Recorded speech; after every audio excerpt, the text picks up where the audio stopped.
مفتی طارق مسعود کے بیانات کے لیے مفتی صاحب کے آفیشیل چینل مفتی طارق مسعود سپیچز کو سبسکرائب کریں۔ تو دنیا میں میرے بھائی نہ ظلم کا پورا بدلہ ملتا ہے نہ اچھائی کا پورا بدلہ ملتا ہے، اس لیے قرآن کہتا ہے میں تمہیں مار کے مٹی کر کے ختم نہیں کرتا، مٹی ہوتے ہو یہ تو ایک حقیقت ہے، لیکن اس مٹی کو ریورس کر کے دوبارہ کیا کروں گا؟ انسان بناؤں گا۔ تو یہ باتیں سائنس کا ٹاپک نہیں ہے، یہ رسولوں کا ٹاپک ہے۔ تو آپ سے میں صرف یہ گزارش کر رہا ہوں کہ بھائی تھوڑا سا اس سائڈ پہ بھی آنے کی کوشش کرو، ٹھیک ہے نا۔ ہماری جو ینگ جنریشن ہے وہ موبائل میں، ٹک ٹاک میں، فیس بک میں، اب تو پڑھائی کی بھی نہیں رہی۔ پہلے تو ہم یہ کہتے تھے خالی پڑھائیوں کو فوکس نہ کرو، تھوڑا مذہب کو بھی جاؤ، مذہب کو بھی دو، اب تو پڑھائی کے بھی نہیں رہے۔ تو یہ ٹک ٹاک، فیس بک اور یہ ساری چیزیں آہستہ آہستہ ختم ہو جائیں گی اور آپ کی زندگی آہستہ آہستہ کیا ہو جائے گی؟ تمام۔ اس کے بعد حسرت اور افسوس کے علاوہ کچھ بھی حاصل نہیں ہوگا۔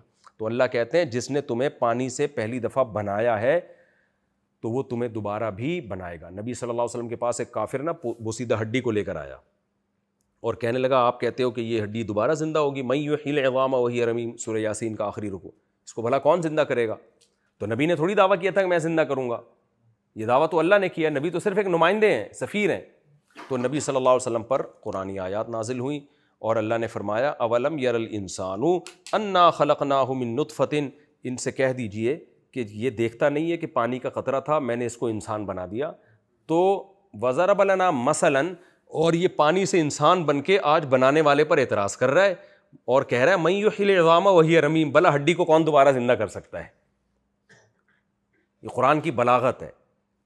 فرمایا ونسی خلقہ، اپنی پیدائش کو بھول گیا۔ اس کی ایک لاجک پیش کر دی، ایکچولی وہ تو سائنٹیفکلی جو ہے نا ایسے ہوا تھا، ونس اپون اے ٹائم، اربوں خربوں سال میں ایک اسپم یوں کر کے یوں ہوتے ہوتے وجود میں آ گیا۔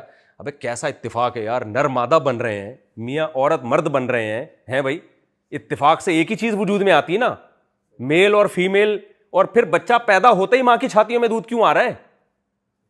ایسا عجیب اتفاق، تھوڑی دیر پہلے آ جاتا، بعد میں آ جاتا، 1-2 سال کا بچہ ہو جاتا پھر آ جاتا، اور دودھ ہی کیوں آ رہا ہے، کچھ اور کیوں نہیں آ رہا؟ یہ فطرت نے اتنی زبردست مینجمنٹ فطرت کے پاس کہاں سے آ گئی؟ کون سکھا رہا تھا نیچر کو بیٹھ کے یہ سب باتیں؟ تو یہ خود بخود نہیں ہو سکتا۔ تو اللہ تعالیٰ کہتے ہیں نحن خلقناکم، ہم نے تمہیں بنایا تھا، تم اپنی آنکھوں سے دیکھ رہے تھے، ماں روٹی کھا رہی ہے، بچے کی آنکھ ناک کان بن رہی ہے، پیدا ہوتے ہی اس کی چھاتیوں میں دودھ آ رہا ہے اور بچے کو کچھ نہیں پتا، لیکن دودھ کا پتا ہے کہاں سے ملے گا اور کیسے حلق میں اترے گا۔ تو اللہ کہتے ہیں نحن خلقناکم، سورہ واقعہ میں کہتے ہیں سارے پروسیس کو اپنی آنکھوں سے دیکھ رہے تھے۔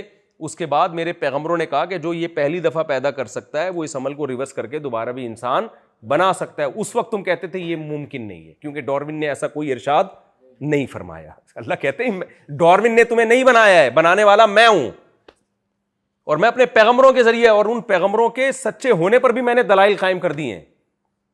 خود ان پیغمبروں کی سیرت اٹھا کے دیکھو، محمد صلی اللہ علیہ وسلم کی آپ سیرت دیکھ لیں، کیسا نظام پیش کیا ہے۔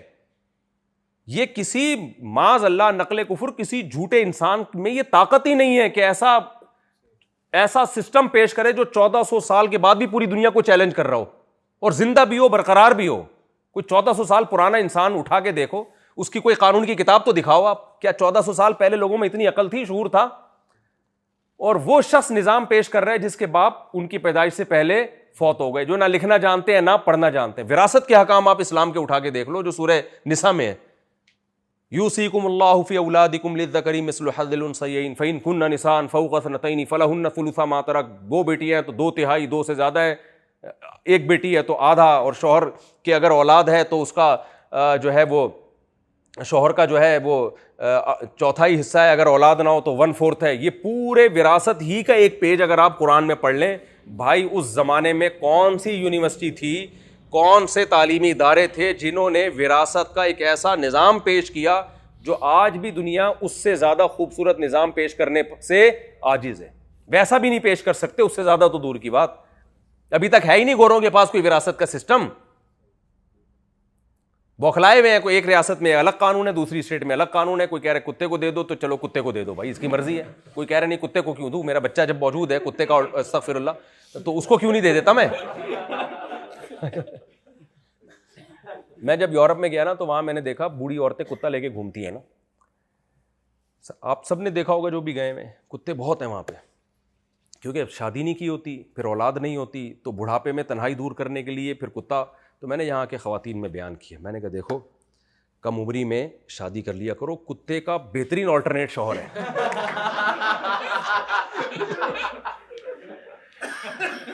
اگر نہیں رکھا نا شوہر تو اولاد بھی نہیں ہوگی، اور بڑھاپے میں پھر کتا.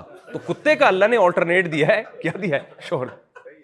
کیسا فٹ آ رہا ہے نا، بالکل لگتا بھی کیا ہے اس کے سامنے، لگ بھی وہی رہا ہوتا ہے بالکل بیچارہ. تو خیر، تو اس لیے بھائی اور بھی بہت ساری چیزیں ہیں جن کو ہم نے فوکس کرنا ہے. سمجھتے ہو گے نہیں سمجھتے؟ تو یہ تورات کا بھی یہی مضمون ہے، انجیل کا بھی. جتنی آسمانی کتابیں ملتی ہیں ایک ہی چیز کو فوکس کر رہی ہیں، بھائی تم بنے نہیں ہو، بنائے گئے ہو، بنانے والا ایک ہے. کیونکہ جن لوگوں نے خدا کو مانا انہوں نے پھر شریک کر دیا اس کے ساتھ. تو اللہ کہتا ہے کیسے شرک ہو سکتا ہے؟ جو اکیلا ہے وہ تو وہ دو تھوڑی ہو سکتے ہیں. ٹھیک ہے نا، قادر مطلق تو ایک ہی ہوتا ہے، تو باقی سارے اس کے محتاج ہیں. تو ایک ہے، اور اس نے ایویں ہی نہیں بنا دیا، ساری کائنات تمہارے لیے بنائی ہے، تمہیں آزمائش کے لیے بنایا. اور آزمائش کیا ہے؟ لیبلوکم ایکم احسن عملا. وہ دیکھنا چاہتا ہے تم میں اچھا عمل کون کرتا ہے. پھر اچھے عمل کی ڈیفینیشن کیا ہے وہ بھی اس نے بتا دی. ورنہ لوگ آج دنیا میں شرابیں پی جا رہی ہیں، زنا کیا جا رہا ہے، ماں باپ کو اولڈ ہاؤس میں جمع کیا جا رہا ہے. اب آخرت کا آپ نے انکار کر دیا تو یہ اخلاقی برائیاں آپ کی سوسائٹی میں آئیں گی. کیونکہ انٹرٹینمنٹ میں سب سے بڑی رکاوٹ بوڑھے ماں باپ ہیں. شراب کے بغیر انٹرٹینمنٹ ہو نہیں سکتی. تو گوروں نے کیا کیا؟ جب مذہب کو اپنی سوسائٹی سے نکالا تو ساری اخلاقی برائیاں ان کی سوسائٹی میں آ گئیں. اب جب اخلاقی برائیاں آ گئیں تو برے بن جاننا چاہیے تھا ان کو. انہوں نے کہا یہ کیسے ہو سکتا ہے کہ ہم دنیا میں تہذیب کے ٹھیکیدار ہیں تو ہم برے کیوں کہلائیں؟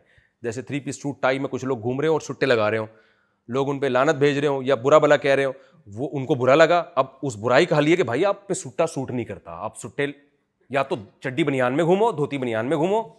کام سٹوں والے کرنے ہیں تو ڈریسنگ بھی سٹوں والی رکھو نا. ہمارے یہاں جو چرس پیتا ہے اس کی ڈریسنگ دیکھی ہے آپ نے؟ بالکل چرسیوں والی ڈریسنگ ہوتی ہے کہ نہیں ہوتی؟ کیا خیال ہے؟ پھٹے ہوئے کپڑے اور یہ وہ. تو ٹھیک ہے بھائی، تم جب چرسی ہو تو ڈریسنگ بھی کیا ہونی چاہیے. اب گورے نے کیا کیا؟ نشے کی ساری چیزیں آ گئیں. پہلے ہمارے یہاں چور چکے لفنگے ہوتے تھے اس طرح کے، گوروں نے ساری اخلاقی برائیاں آ گئیں تو اب اس سے تو برے. انہوں نے کہا نہ، ڈریسنگ انہوں نے وہی رکھی جو ایک شریف آدمی کی ہونی چاہیے. ٹھیک ہے، اور انسانیت اور ایٹیٹیوڈ یہ سب کرا کے ابے یہ کیا ایٹیٹیوڈ ہے؟ جس باپ نے تمہیں پیدا کیا، جس ماں نے پیدا کیا، کمبختو اس کو تو گھر میں رکھو، اس کے تو قدموں میں جنت تلاش کرو.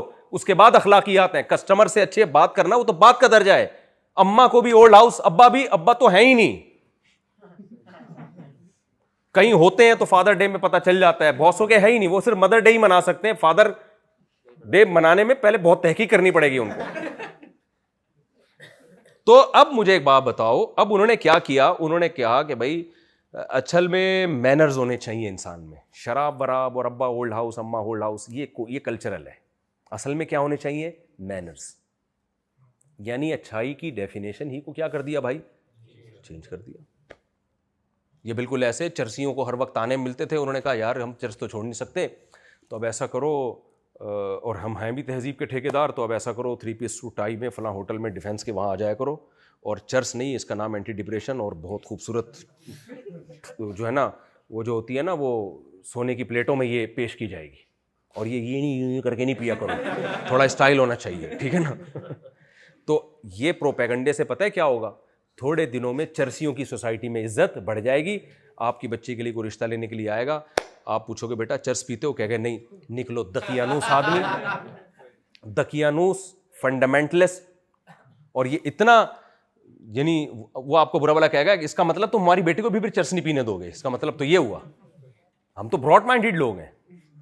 تو شراب، کباب، زنا، گرل فرینڈ، یہ ساری جانوروں والی خصلتیں یہ انسانوں میں آئیں اور یہ براڈ مائنڈیڈ ہونے کی علامت سمجھی جانے لگی. اور مولوی ٹھہر گئے برے پرانے دقیانوس، یہ تو پیتے بھی نہیں ہیں اور بیویوں کو پینے بھی نہیں دیتے، یہ پردہ کراتے ہیں تاکہ کسی کی ہوس کی نظریں ان پہ نہ چھی تھو تھو تھو، یہ بنا کے پیش کر دیا. ٹھیک ہے نا. او بھائی یہ اچھی خصلتیں تھی، یہ اچھی ہے. یہ ابا اماں کو فضائل سناتے رہتے ہیں ماں کے قدموں میں. ترقی کون کرے گا جب ماں کے قدموں میں جنتی تلاش کرتے رہیں گے؟ حالانکہ ماں کے قدموں کا ترقی سے کیا تعلق ہے بھائی؟ پردے سے کیا تعلق ہے تعلیم کا؟ وہ ایک حضرت مفتی تقی صاحب جہاز میں جا رہے تھے تو ایک صاحب الٹے ہاتھ سے کھا رہے تھے. حضرت نے ان سے فرمایا کہ سیدھے ہاتھ سے کھا لیں بھائی. اس نے کہا ایک تو مولویوں نے یہ الٹے سیدھے کے چکر میں ہی لوگوں کو ڈال کے رکھا ہوا ہے, اسی وجہ سے ہم ترقی نہیں کر پا رہے. مفتی تقی صاحب نے کہا آپ نے الٹے ہاتھ سے کھا کے کون کتنی ترقی کر لی ہے, اس میں کیا جاتا ہے کہ یہ ہاتھ چینج کر کے یہ والا کھا لو. تو ہر چیز کو نا ایسا پروپیگنڈا کر کے بنا کے پیش کر دیا. تو بھائی اگر اسلام ترقی میں رکاوٹ ہوتا تو مسلمان, جو میں نے بھی مثال دی ہے, 400 سال تک مسلم سائنٹسٹ کے علاوہ کسی شعبے میں نام ہی نہیں ملتا تھا, تو یہ تو اسلام کی عروج کا دور تھا نا. اسلام کے زوال کے دور میں سائنسی ترقی سے محروم ہوئے. جب عروج کا دور تھا تو ہماری ہی پوری دنیا میں بدماشی تھی, پوری دنیا کے بدماش ہم ہی تھے.